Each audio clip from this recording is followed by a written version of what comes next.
So if we're having pain in the back of the pelvis, sometimes felt really deep in the glute or maybe a little bit towards one side, maybe even feel like low back pain, it could be the sacroiliac joints or the SI joints that are causing the issue.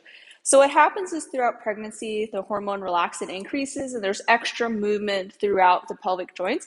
And this is important to help baby be able to descend and rotate through the pelvis. However, with this extra movement, if the musculature that supports these joints are not strong enough or coordinated, there could be too much movement and it can cause pain.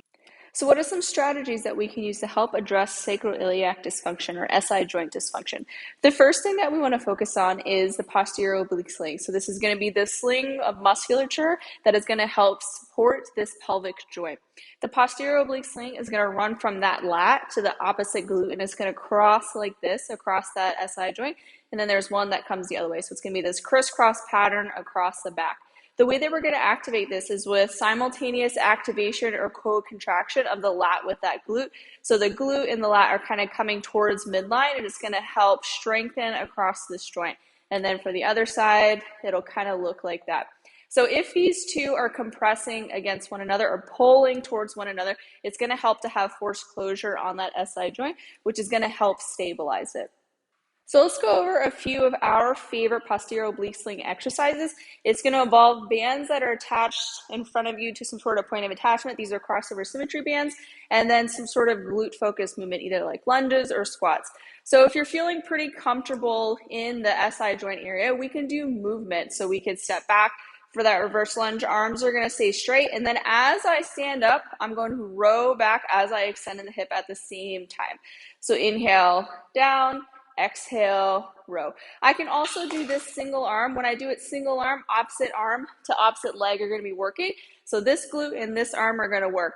So I'm going to step back. This is my working glute. Exhale, pull. Inhale, come back down. Exhale, row. Inhale, come back down. At the top is when I have that co-activation and contraction of the lat on this left side and then this right glute. So I have that cross pattern happening on this side. So what it looks like from the other side, arm is straight. Inhale down, exhale row, inhale down, exhale row. Now, if doing the reverse lunge row is too challenging or causing pain with too much movement, we can decrease overall movement and come into a split stance. So my feet won't move as I inhale down, exhale, row back, inhale down, exhale, row back. If that is still too challenging, we can bring the feet together into a squat stance. So feet will be with one another. Inhale, down, exhale, row back. Inhale, down, exhale, row back. So depending on the stability of your pelvis and how comfortable you're feeling can be what type of stance you can take. You can either do that reverse lunge row, the split stance row has less movement, or we can even up the stance to do the squat with the row.